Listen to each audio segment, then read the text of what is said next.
Esto es lo que pasaba en el tribunal al conocerse el dictamen de la justicia con respecto a la causa del profesor Juan. Este tribunal, por unanimidad, resuelve absolver de culpa y cargo a Juan Francisco Trigatti respecto a todos los hechos por los que fuera acusado y sometido a este debate. En este sentido, claramente entendemos que la prueba fue contundente y en función de eso no entendemos la decisión porque el juicio no daba para esta decisión. La opinión social, que es peligrosísimo porque una persona con buena imagen puede tranquilamente cometer abusos sexuales y precisamente esconderse en esa buena imagen para perpetrar esos abusos, por lo cual es gravísimo que se absuelva por una buena imagen y no por la prueba. Nosotros estamos convencidos y seguimos convencidos y hoy tenemos la razón de que Juan Francisco Trigatti era inocente y es inocente. O sea, los hechos no ocurrieron. No estábamos hablando de que habían ocurrido, de que no habían ocurrido, de que él no fue. El fallo fue muy contundente en cuanto a la solución de los 5 casos, porque estos eran 5 casos en uno. Marcos, ya conocemos todo, ¿no? Cómo se fue armando esta causa, ya conocemos, hemos hablado muchísimo con usted, pero la pregunta es esta. ¿Qué va a pasar de aquí en más? Sin duda que queda una instancia, conocer cuáles son los fundamentos. ¿Cuándo se van a conocer los fundamentos por la resolución del tribunal? El tribunal solicitó duplicidad de términos para resolver y duplicidad de términos para fundamentar. Bien. Los jueces tienen un periodo que se llama de fundamentos, que son 5 días en el cual el Poder Judicial, inclusive pueden hasta no ir a sus oficinas, digamos. El sistema les da 5 días para que estén tranquilos en sus casas fundamentando el fallo. En este caso en particular creo que, me parece, no sé si no le otorgaron hasta 20 días, no recuerdo bien. Es muy entendible, atento que son 5 casos en uno, ¿no? No es un solo caso, digamos. La absolución es en los 5 casos por unanimidad. Lo importante de este fallo es que avanza sobre algo que nosotros habíamos planteado en todo el debate, que era poner la mirada en la actuación del organismo de investigación, del MPA, digamos de la fuerza policial que intervino, y del organismo de niñez, y bueno, y aparentemente todo eso ha sido receptado porque ha sido colocado en el fallo. Ahora veremos hasta en qué profundidad avanzan estas cuestiones, ¿no? Por eso no podemos adelantar absolutamente nada. Claro, además del fallo, absolver al profesor Juan de todos los hechos por los cuales estaba en procesos judiciales, se va a hacer una investigación de quiénes fueron los que acusaron y de qué manera se hizo la investigación. Porque la pregunta es de todo, ¿no? ¿Qué pasa cuando una persona, en este caso de Juan, es declarado inocente? ¿Y qué pasa con aquellos que lo acusaron? ¿Qué pasa con esas falsas acusaciones? Digo, ¿cómo sigue el proceso en este caso ya con la absolución? Como lo acabas de decir ahora, va a haber una investigación. La investigación de los fiscales está a cargo del propio fiscal regional que está a cargo de estos fiscales. O sea que no es mucho lo que se espera, ¿no? Sí. Porque es el propio jefe de los fiscales el que va a designar un fiscal para que investigue la actuación de estos otros 2 fiscales. Entonces, sinceramente lo que se espera no es mucho. Pero lo cierto es que es muy importante ver cuál es el fundamento del tribunal para ordenar que la Fiscalía haga esta investigación. La Fiscalía ahora debe investigarse a sí misma, ¿no? Lo cual es, en principio, es desacertado, pero bueno, así es nuestra legislación, digamos. Claro. Eso por un lado. Por otro lado, se pide también que el Ministerio de Seguridad y Justicia haga una investigación sobre la participación que tuvo la policía el día de la vandalización del jardín y el día del incendio de la casa de Trigatti. No nos olvidemos, José, que ese día había policía en los 2 lugares. Sí. Había policía adentro del jardín Cesarino Namucurá, que permitió que todo aconteciera sin detener a nadie. O sea, había innumerables cantidades de policías ahí adentro y vandalizaron, rompieron, prendieron fuego, persiguieron a los docentes y los lastimaron adentro de la escuela y la policía no hizo nada.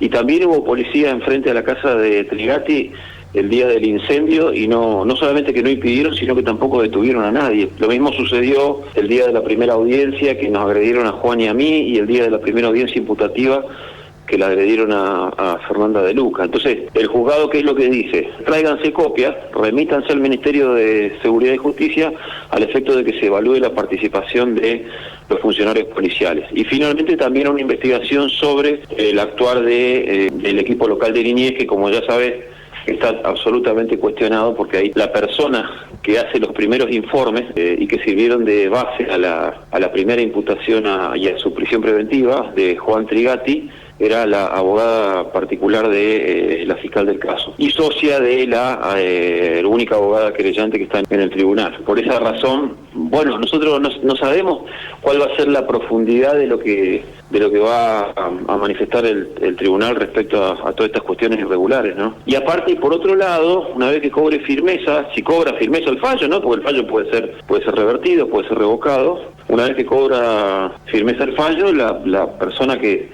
fue investigada erróneamente, en este caso privada de su libertad, tiene la posibilidad de iniciar acciones de daños y perjuicios, en este caso contra los fiscales mismos y contra el Ministerio Público de la Acusación, el MPA, el Poder Judicial y la provincia de Santa Fe. Este caso, sin duda, que estábamos acostumbrados, ¿no? Que aquella persona que era señalada, acusada, incriminada, lógicamente que ya es como lo hemos hablado, doctor, ya tenía la sentencia, ya estaba firmada, ¿no? Pero esto marca la posibilidad, le pregunto en términos legales, si corresponde o no. Hay casos, por ejemplo, Darío Céspedes, como tantos otros, sí. ¿Da la pauta de que se pueda hacer una revisión de estos casos? Por ejemplo, el caso Darío Céspedes ya tiene condena. Una revisión teniendo en cuenta la manera, en qué forma y cómo se realizaron estas investigaciones, estas acusaciones en distintos casos, ¿no? Esto hay que ponerlo en contexto, José, ¿no? Sí. Porque aquí hubo un verdadero grupo delictivo que operó dentro del MPA entre el año 2017 y 2023, un ex fiscal regional y 2 fiscales de género que hicieron estragos adentro del sistema penal de justicia con causas exactamente como esta, digamos, la particularidad que ha tenido esta causa, que la defensa ha logrado es visibilizar y exponer todo lo que se hizo. En la mayoría de los casos esto no sucede. Vos acabás de mencionar el caso de Darío Céspedes, esa es una condena errónea en primera y segunda instancia, de la cual yo tengo el caso ahora y estamos preparando el recurso de revisión de condena, lo mismo que en el caso Baraldo. Sí. Entonces, si vos me preguntás, esto va a ser un antes y un después, es lo que está esperando todo el mundo, dentro y fuera de tribunales, que un fallo por primera vez tenga la valentía de expresar toda la tragedia que ha significado la participación de este grupo dentro del Ministerio Público de la Acusación, y que eso sirva no solamente para el cambio hacia adelante que ya se ha producido, porque en la Fiscalía, en la Unidad Fiscal Especial Jefas de Género, ya hay otra jefa, ya hay otros integrantes, bueno, ha cambiado también el fiscal regional. Aparentemente la situación es otra y va a haber cambios hacia el futuro, pero vamos a tardar mucho en ver esos cambios, porque este juicio que vos viste ahora fue iniciado en el 2021, cuando todavía estaba ese otro grupo que te acabo de mencionar. Sí. Y recordemos también que hubo una destitución, ¿no?, de un juez. Bueno, ahí participé también. Sí, todo lo que ha sucedido es tremendo, pero sabíamos que en algún momento todo esto se iba a caer, porque habían llegado a tener tal sensación de impunidad que ya se creían con capacidad para hacer cualquier cosa, como lo que sucedió acá, que la fiscal del caso utiliza porque tienen la posibilidad de, cuando reciben este tipo de denuncias, de requerir el abordaje de tal o cual equipo estatal que trabaje en abuso sexual infantil. Secretaría de la Niñez Provincial, equipo local de la Municipalidad, Defensoría del Pueblo, tienen un abanico de posibilidades los fiscales donde decir, bueno, yo designo a que se haga el primer abordaje en este organismo estatal, donde hay psicólogas, se hace lo que se llama el primer espacio de contención y escucha. La fiscal del caso elige al organismo donde estaba su abogada particular, que es la primera que le confecciona los primeros informes, y ahí se da otra irregularidad gravísima, José, muy grave. Ese abordaje que hace el equipo local de niñez se hace a través de un binomio que está de guardia. En este caso era la abogada de la fiscal y una psicóloga.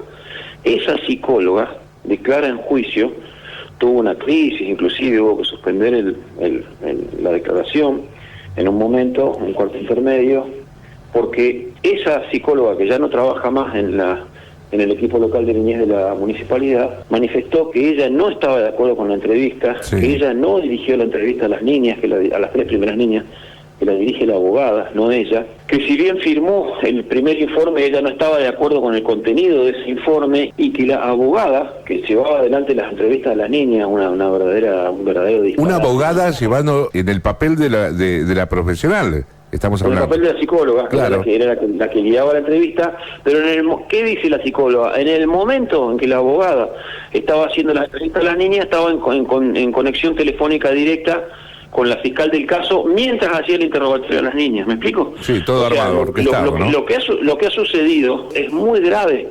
Solamente en Santa Fe esta fiscal todavía puede seguir ejerciendo funciones. Pero bueno, vamos a aguardar a ver qué es lo que dice los fundamentos del fallo. Marcos, buen día. Hizo alusión anteriormente cómo van a proceder con acciones legales hacia los diferentes actores, MPA, fiscales, provincia. ¿Qué tienen pensado? Mirá, no tenemos pensado nada todavía porque falta, esto como decía Mostaza, ¿no? Mostaza Merlo, paso a paso. Faltan batallas acá, esto hasta que no cobre firmeza, eso no va a suceder. Si eso acontece, es decir, que en algún momento el fallo queda firme. Es más, por ejemplo, eso que vos me estás mencionando, no hace falta ni siquiera que cobre firmeza el fallo. Si la Cámara confirma el fallo de primera instancia, ya ese fallo ya es ejecutable. No está firme, pero es ejecutable. Entonces ya el acusado absuelto podría iniciar acciones de daños y perjuicios. Pero la verdad que no nos queremos adelantar porque todavía falta, ¿no? Falta, inclusive puede haber un tribunal de segunda instancia que entienda que el de primera instancia falló por error, como sucedió en el caso que acabas de mencionar de Mingarini, que el doctor Mingarini deja en libertad a Leandro Espíez en la audiencia de detención preventiva y luego interviene el doctor Gentile Bersano y revoca la libertad de Espíez y ahí comienza el derrotero de la destitución del juez Mingarini. Y en plazos, Marcos, en tiempos legales, ¿qué se puede estimar? ¿Una semana, 15 días, un mes? Uno que desconoce los tiempos de la justicia, ¿qué se puede decir al oyente, al televidente? Los plazos son, para los jueces no son perentorios, son plazos ordenatorios. Disponen un plazo, pero el juez se puede tomar más tiempo. Hay casos inclusive que hay fallos que se han tomado en algunos jueces hasta de 1 año, 2 años. Pero este caso es tan complejo y están puestos todos los ojos ahí arriba, que yo supongo que desde el día que se emitió el veredicto van a cumplir el plazo de 20 días hábiles que se impusieron. Me parece que ese es un buen plazo. Aparte es un tribunal muy sólido, jueces muy estudiosos. A mí no me cabe duda que va a ser un fallo muy meduloso y muy rico. Pero ¿qué pasa con estas familias de estas pequeñas que hicieron las falsas acusaciones? ¿Qué pasa con ellos? José, nos hemos cansado de repetirlo, que nuestro problema no eran estas madres, ¿no? Porque el caso de la primer madre fue un caso muy plausible de una mamá que entra en pánico ante un dolor que a ella le resultó sospechoso. Y una vez que entró en pánico, ella quedó lanzada, yo digo siempre el ejemplo, como un misil hacia la hipótesis de un abuso sexual. No hubo forma, un equipo interdisciplinario entero no la pudo convencer de que ahí no había sucedido eso. Y el resto es todo contaminación a raíz de la viralización falsa que se empieza a transmitir a través de los grupos de WhatsApp. Así se transmite el segundo caso. El caso 3, 4 y 5 fueron todos con posterioridad a la vandalización de la escuela, que estaba la foto de las mismas 2 primeras mamás denunciantes, estaban con la denuncia en mano y con carteles con la foto del rostro de Juan diciendo violador, abusador, digamos. Los últimos 3 casos aparecen con posterioridad a estos hechos. Inclusive una de las niñas nunca había tenido clase con el profesor Juan, algo realmente increíble, porque este es otro tema, ¿no? Las cámaras Gesell que dan positiva. Llámese positiva cuando un niño dice tal persona me hizo tal cosa. Eso es una cámara Gesell positiva. Acá positiva sobre hechos de niños que no conocían al profesor Juan. A ese nivel hay que empezar a profundizar si estamos haciendo realmente las cosas bien con cámaras Gesell tomadas por entrevistadoras psicólogas del MPA que dependen de estos fiscales. Tenemos previsto, vamos a hablar en el minuto también con Fernanda y posiblemente con Juan. Sí, buenísimo, sí. Buenísimo. Se lo merecen porque han apoyado tanto ustedes, José. No sé si te habrás dado cuenta, ahora el periodismo está apoyando en masa, pero en aquel momento eran muy poquitos. Vos fuiste ahora todos se suman. Ubito Isaacs fue otro, y estoy seguro que si te están dando una entrevista en el medio de su merecido descanso es por todo el apoyo que nos has brindado siempre. Gracias, Marco.